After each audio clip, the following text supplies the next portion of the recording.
Welcome to The Explainer. Today, we're taking a calm, deeply introspective look into the psychological reality of high intelligence. It's a really fascinating journey into a mind that is constantly, relentlessly at work. We're going to explore the hidden weights and the unique struggles that come with operating at such a high cognitive depth. Society generally operates on this very basic assumption. More intelligence means you make better choices, and better choices naturally mean an easier life, right? Well, psychology reveals something entirely different.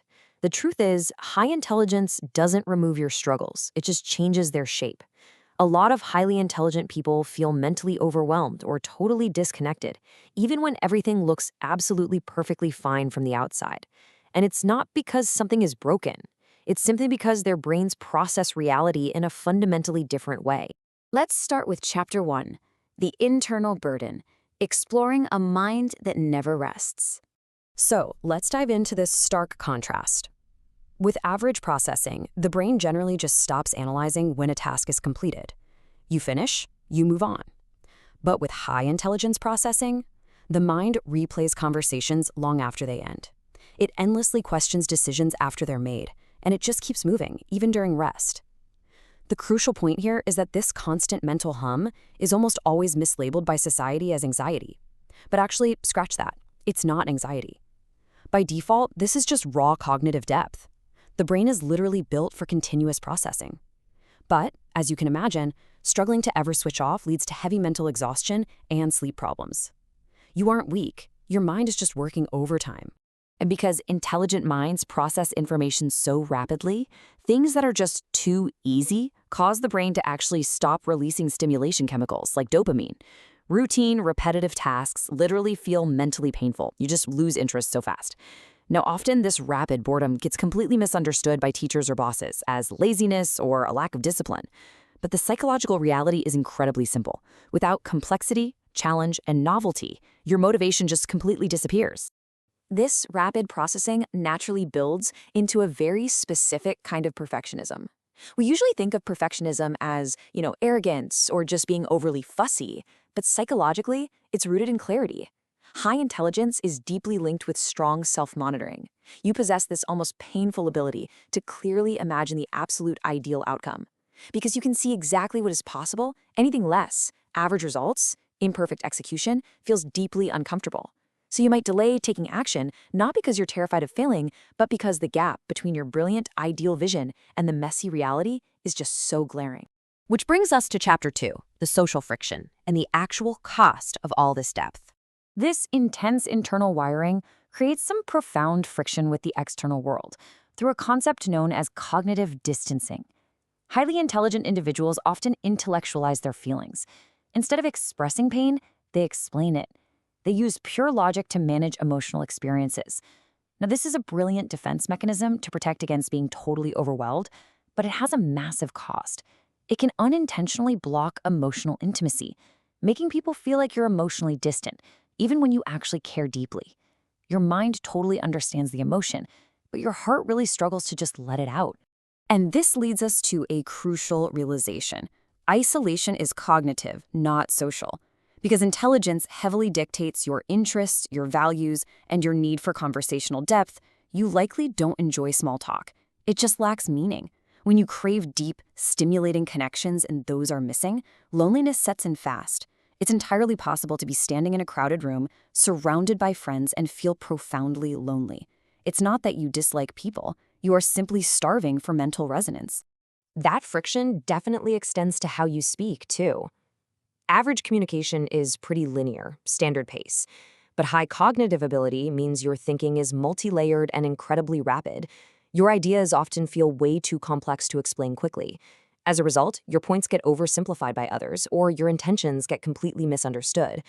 Over time, having to constantly translate and explain yourself becomes physically and mentally exhausting. So what do highly intelligent people do? They often just choose silence. Being intelligent definitely doesn't guarantee being heard. Moving right along to Chapter 3, Rejecting the Mainstream, looking at the psychology of nonconformity. High intelligence naturally encourages independent thinking. This combination of lower conformity and stronger analytical reasoning creates massive, massive friction in rigid systems. You don't just follow rules because they happen to exist, you demand to know the logic behind them. And there is a real tasteful irony here. Traditional schools and corporate workplaces are always claiming they want innovative, independent thinkers. Yet those exact systems are designed to reward obedience over actual thinking, which inevitably ends up punishing the very minds they claim to value. Let's look at a really fascinating case study of what actually rewards the brain: sports fandom. Mainstream dopamine triggers rely heavily on spectacle, tribalism, and rivalry. But highly intelligent minds, they often bypass these entirely. Their triggers are mastery, deep focus, and internal growth. They much prefer long-term satisfaction over short, loud emotional spikes. It's not that they lack passion, their brains just seek meaning and reward in a completely different way. This ties directly into what psychologists call social identity theory. Basically, it's the tendency to derive your self-esteem from group membership.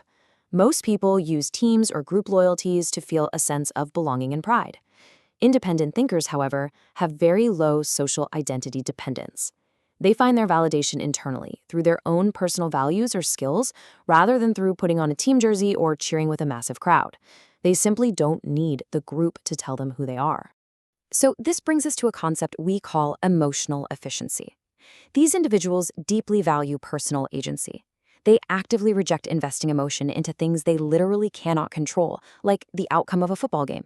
They also exhibit a remarkably high tolerance for being socially out of sync. They don't feel the need to fake interest just to fit in. This rejection of mainstream spectacle isn't antisocial, and it definitely isn't boring. It is a highly efficient way to manage cognitive energy, prioritizing depth over loud, fast displays. Now for Chapter 4, The Power of the Pause. This is a truly misunderstood superpower. Psychologists note that extremely high IQ people share this quiet ability that most of us miss entirely. It's called cognitive inhibition. This is the executive ability to stop an automatic, evolutionary, emotional reaction right in its tracks and actively choose a deliberate response instead. The human brain evolved to react super quickly to threats, right? Slowing down that primitive, fast threat response takes incredible awareness and mental energy.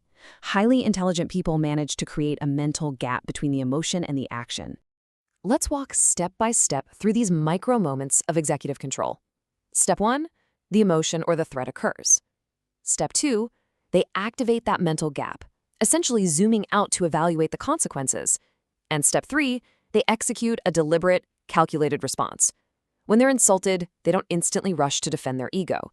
When things go wrong, they don't panic. They pause, they observe, and then they respond. This is remarkable composure under pressure, driven by high working memory and advanced self-regulation.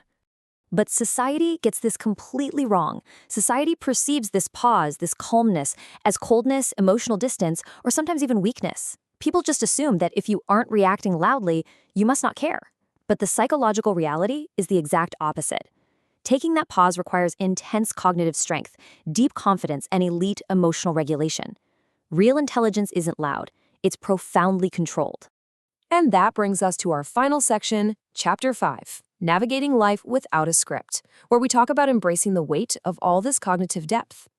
The crucial takeaway here is that all these cognitive factors inevitably push intelligent individuals toward very unconventional paths. Standard linear life milestones just feel restrictive. When you evaluate all external advice through your own strict internal logic, you don't just blindly follow the script handed to you. On top of that, higher intelligence drastically increases awareness. You see global patterns and long-term consequences that others completely ignore, and that brings a heavy existential stress. You're chronically evaluating yourself against an ideal self, trying to find meaning in a structured world that rarely satisfies your need for depth. You are quite literally navigating life without a script. If this explainer has resonated with you today, I really want you to absorb this thought. Your struggles are not flaws. They are the cost of depth. Intelligence doesn't just sharpen the mind, it intensifies your awareness, your emotions, and your sense of responsibility.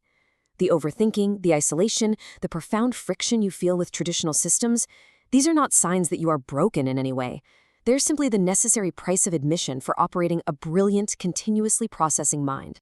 Which leaves us with this final, lingering thought. Understanding your own psychology fundamentally changes how you live within it. The weight of high intelligence is undeniable, for sure, but so is its immense power. So the question is, Are you willing to accept the heavy cost of a deep mind? Thank you so much for exploring the psychology of intelligence with me today. Keep questioning, keep learning, and as always, keep seeking the depth.